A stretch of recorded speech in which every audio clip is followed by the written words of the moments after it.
Radio de Derechos Indígenas, porque solo informado y organizado, un pueblo puede determinar su propio futuro.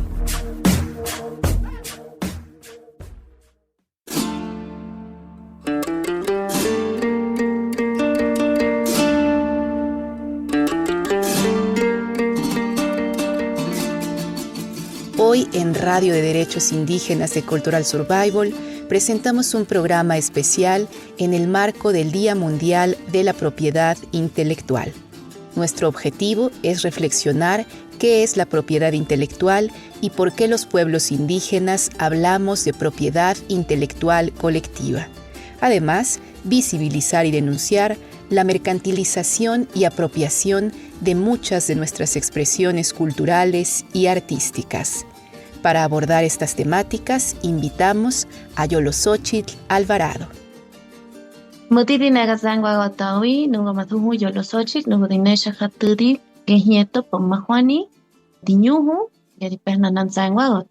Les envío un saludo, soy Yoloxóchitl de la comunidad de Tzicatlán, Tezcatepec, en Veracruz, en la Huasteca Baja. Soy nativa otomí y pues un saludo enorme a todos. Soy artesana, me dedico a trabajar textil artesanal, hago arte a través de los hilos, a través de los bordados y los tejidos. De acuerdo con la Organización Mundial de la Propiedad Intelectual, OMPI, la propiedad intelectual está relacionada con las creaciones de la mente, con las invenciones, las obras literarias y artísticas y los símbolos, nombres e imágenes utilizados en el comercio. Se trata de creaciones que están protegidas por distintas legislaciones, por ejemplo, las legislaciones relacionadas con las patentes, los derechos de autor y las marcas. Sin embargo, para los pueblos indígenas, el tema de la propiedad intelectual tiene particularidades. Durante décadas hemos luchado por el reconocimiento de una propiedad intelectual colectiva en relación con nuestros conocimientos tradicionales y expresiones culturales y artísticas, abarcando desde la medicina tradicional y los saberes sobre el cuidado de la madre tierra hasta el arte, los símbolos, la música. Bueno, primeramente, cuando hablamos de propiedad intelectual, hay muchas vertientes que tenemos que tomar en cuenta, y una de ellas es que nosotros como pueblos indígenas nos categorizamos o nos categorizan en la propiedad intelectual colectiva, ¿no? Y se refiere pues a todo esto que nosotros conocemos como conocimiento, como expresiones, como recreaciones de nuestra cultura viva, de manera colectiva, que nos pertenecen a todos miembros de una comunidad, de una etnia, en un cierto territorio que está demarcado, ¿no? Política o socialmente.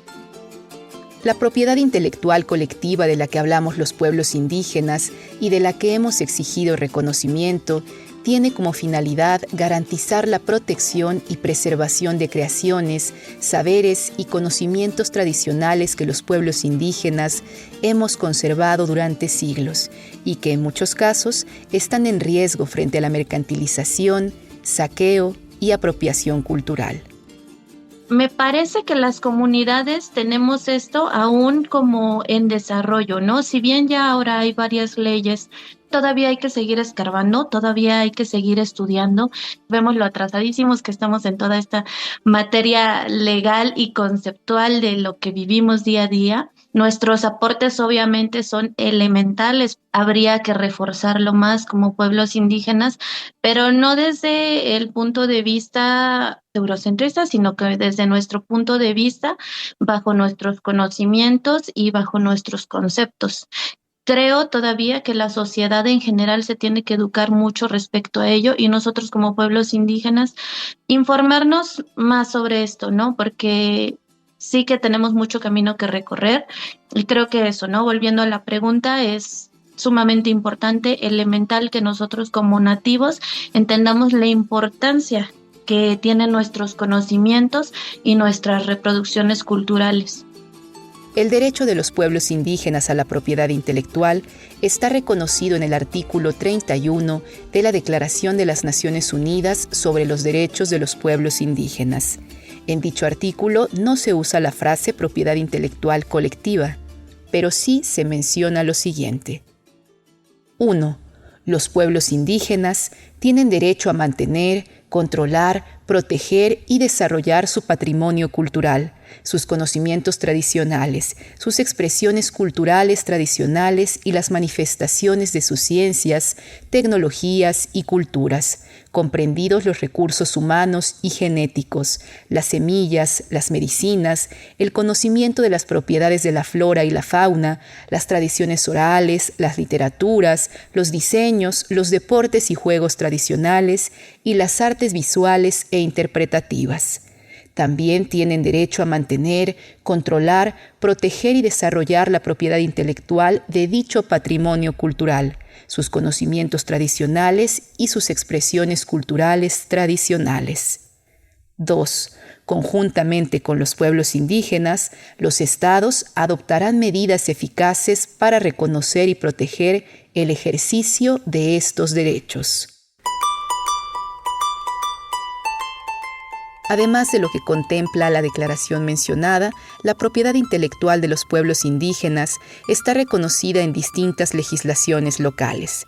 En el caso de México, por ejemplo, en el 2022 entró en vigor la Ley Federal de Protección del Patrimonio Cultural de los Pueblos y Comunidades Indígenas y Afromexicanas, una ley que, de acuerdo con su artículo 1, tiene por objeto reconocer y garantizar la protección, salvaguardia y el desarrollo del patrimonio cultural y la propiedad intelectual colectiva de los pueblos y comunidades indígenas y afromexicanas. Una ley que ha sido cuestionada por varios sectores. Aunque pareciera que la colonización se fue hace unos siglos, seguimos en este proceso de colonización que permea, ¿no? A lo mejor ya no es por parte del europeo, pero sí por parte de este sistema capitalista. Y asumo, y más allá de una acusación, más allá de poner nombres o poner culpables, sí asumo que vivimos en este proceso de agendas donde se cumplen, ¿no?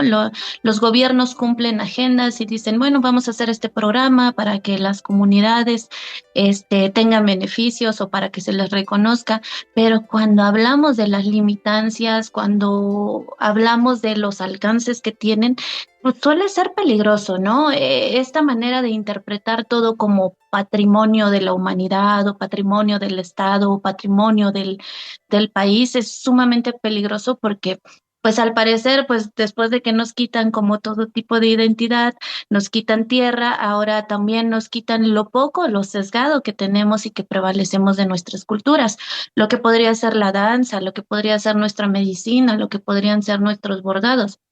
En mi caso, y ya muy, muy puntualmente en el tema que yo trabajo, que es el tema pues artesanal, me parece también sumamente a veces descabellado que algunas propuestas por parte de las diputaciones o senadurías apunten a hacer las denominaciones de origen cuando bien sabemos que somos una mezcolanza cultural que se trajo debido a la invasión europea, pero también que mucho hay que agradecer a la influencia afrodescendiente, ¿no? De estas personas libres del África que fueron traídas, secuestradas, esclavizadas, pero que aquí, ya estando en esta mezcolanza, en este mestizaje, cimarronaje, pues nos dieron muchísimo. Entonces, mucho de lo que hacemos y muchas de nuestras interpretaciones culturales, pues tienen que ver con el pueblo afro, pero también tienen que ver con el pueblo asiático y tienen que ver con el pueblo europeo. Hay muchos de nuestros bordados que no son propios de Mesoamérica, que no son precolombinos. Creo que hay muy poca interpretación, por lo menos en el textil, muy poca interpretación que es realmente de aquí del Abya Yala, ¿no? De lo que es América antes de la conquista. Entonces, yo creo que es importante reflexionar siempre que leemos estas constituciones, estas leyes, quiénes las están demarcando, quiénes las están pugnando y saber si estas personas realmente están preparadas para ello, ¿no? Porque si vamos a eso, yo creo que quien nos podría denunciar en algún momento por apropiación cultural, pues podrían ser de otros estados, países, y sería un gran problema. Entonces, por ahí hace poco el estado de Yucatán denominó el Punto de Cruz como patrimonio del estado, ¿no? Es peligrosísimo lo que acaban de hacer porque El punto de cruz es algo que vino de los países europeos, también de influencia asiática y que se trajo acá.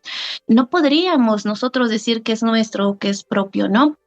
Mucha de la iconografía que compartimos en nuestros huipiles, en nuestras blusas, en nuestra vestimenta, pues es iconografía de reinterpretación rusa, ucraniana. Entonces, me parece cuando me dices reflexionándolo, hay que primero mostrarnos a nosotros y reflexionarnos como seres multiculturales, que somos el producto de una mezcolanza y que en 500 años obviamente ha habido un montón de cambios, de evoluciones, de interpretaciones y reinterpretaciones, y que a esas mismas tenemos que atenernos también para pugnar las leyes, porque entonces en lugar de beneficiarnos, pues nos terminan, bueno, sigue siendo un despropósito, ¿no? Y creo que nuestros representantes legales, que son los que están en las diputaciones, en las senadurías, sí tienen que sentarse con nosotros, con personas también estudiadas, con académicos, pero también con artesanos, con artesanas, con personas nativas, para poder hacer las cosas de una manera correcta y congruente. Yo dejo ahí mis reflexiones. Digo, hay muchas limitancias, también hay muchos sesgos que podrían ser peligrosos para nosotros porque nos dejan totalmente desprotegidos. ¿Por qué es importante que los pueblos indígenas estemos informados sobre el tema de la propiedad intelectual? Existen muchos casos alrededor del mundo en los que individuos, grandes empresas y marcas de ropa usan con fines comerciales nuestras creaciones artísticas, diseños textiles, símbolos de nuestras culturas. Se trata de un problema grave y del que se habla muy poco. De acuerdo con información oficial, en México se registraron, de 2012 a 2019, 39 casos de plagio por parte de 23 marcas de moda como Zara y Carolina Herrera, quienes se apropiaron de diseños de comunidades indígenas de Oaxaca, Chiapas e Hidalgo. Existe también en México un caso relevante: el plagio de los diseños y símbolos de la blusa tradicional de las mujeres mijes de Santa María Tlahuitoltepec, Oaxaca. En 2015, la diseñadora francesa Isabelle Marant plagió elementos y patrones gráficos de esta blusa y la expuso en su colección Étoile Primavera-Verano 2015. Años después, en 2021, una marca estadounidense plagió diseños que corresponden nuevamente a la blusa tradicional de la comunidad mije de Santa María Tlahuitoltepec, Oaxaca, y los usó en la decoración de pantalones cortos. Yolosóchitl Alvarado nos platica sobre otros casos. Los casos de plagio en cuanto a los textiles mexicanos o las interpretaciones del textil mexicano son diversos, ¿no? E históricamente siempre ha sucedido y no precisamente viene este plagio de marcas extranjeras, sino que también ha sido una constante de empresas mexicanas. Pero bueno, poniendo en ejemplo y en contexto, tenemos a los tenangos, que también son muy sonados por parte de Carolina Herrera. Ahora Carolina Herrera el año pasado ha sacado una colección donde ya ha colaborado directamente con artesanos, pero hacía unos 5 años sí se montó un plagio totalmente sobre los bordados del Istmo de Tehuantepec, sobre los bordados de Tenango de Doria. Y me parece que tuvo sanciones. De hecho, justo la idea que los legisladores han tenido es poder como ejercer estas sanciones para las reparaciones del daño. También tenemos hace unos 3, 4 años una marca japonesa que ha plagiado los zarapes de Contla, Tlaxcala. Ahí surge algo muy interesante en todo este movimiento, es que se ha llegado a un acuerdo ya, o es un acuerdo pues histórico, porque se ha llegado a un acuerdo con la marca para la reparación del daño, pero no solo para eso, sino para poder colaborar directamente con los artesanos.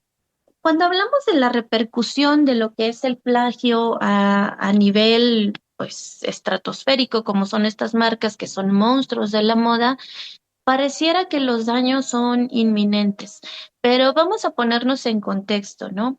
¿Quiénes son los clientes de los artesanos? ¿Cuál es el mercado del artesano?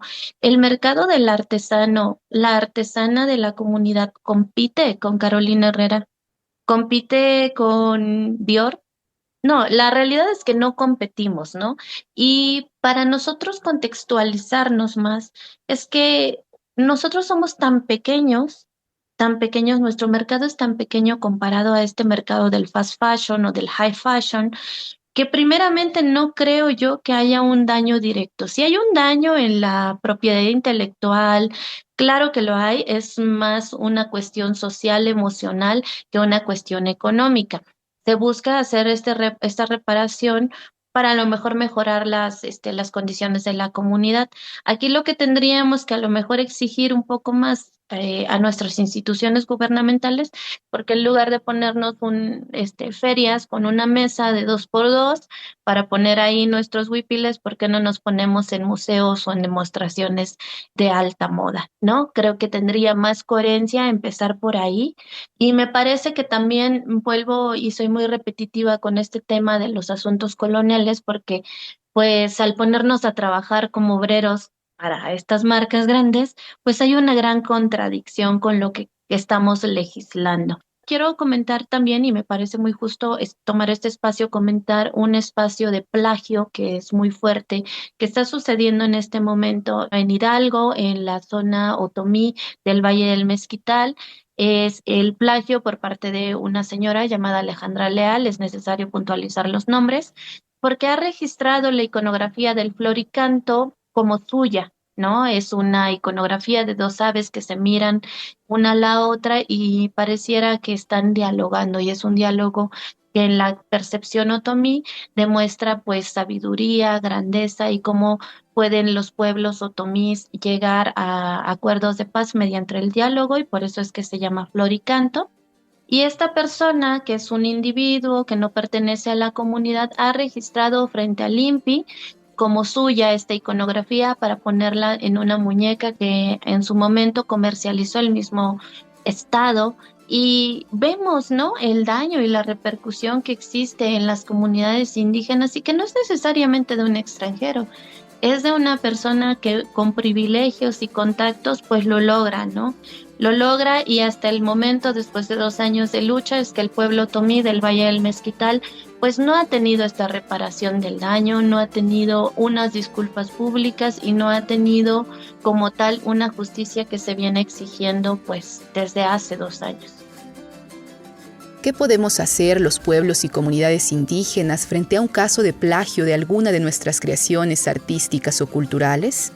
¿Cómo defendernos o cómo proceder legalmente? Es muy complejo que las comunidades podamos llegar a una organización puntual para poder denunciar estos casos de plagio.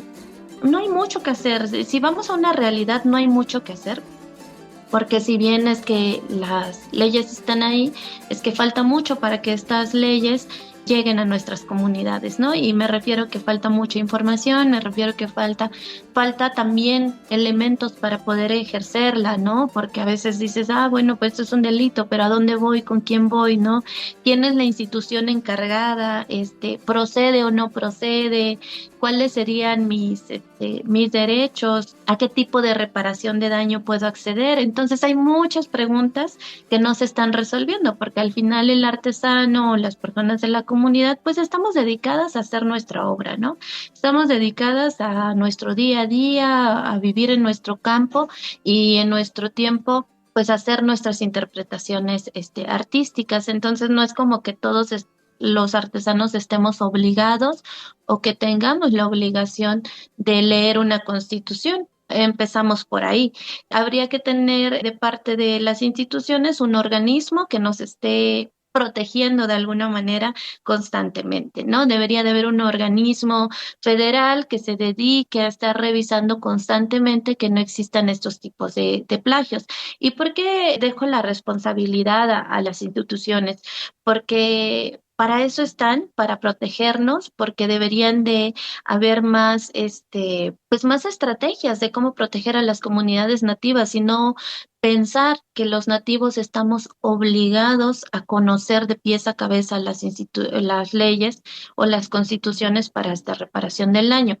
Pero eso no existe. Entonces vamos a la realidad, porque esa fue una metáfora. Entonces ya en esta realidad es que primero necesitamos organizarnos y los más jóvenes, sobre todo los más jóvenes, los que ya estamos teniendo la oportunidad y los privilegios de informarnos más, es poder compartir esta información constantemente con las comunidades nativas, con nuestra comunidad, hacernos entender sobre nuestros derechos. No en palabras como realmente a veces nos van a platicar las cosas abogadas y abogadas y académicos a las comunidades, sino aplicarlo en nuestras lenguas nativas de una manera que se pueda entender, porque pues muchas veces yo me voy mucho a mi comunidad cuando se nos ha ido a explicar leyes o reformas, pues con palabras que de repente no llegamos a entender dentro de nuestro contexto lingüístico.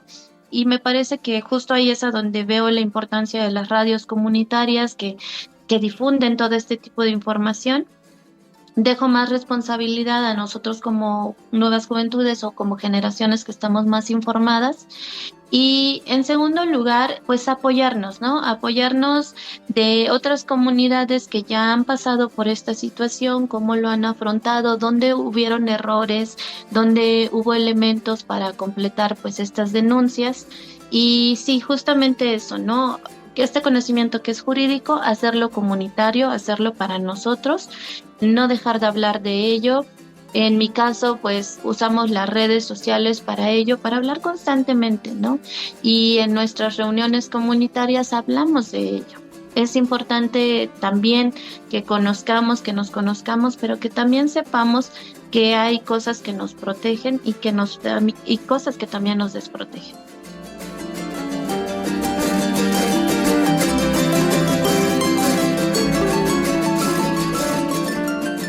Cuéntenos qué desea escuchar sobre derechos de pueblos indígenas. Búscanos en Facebook y Twitter como CSORG72.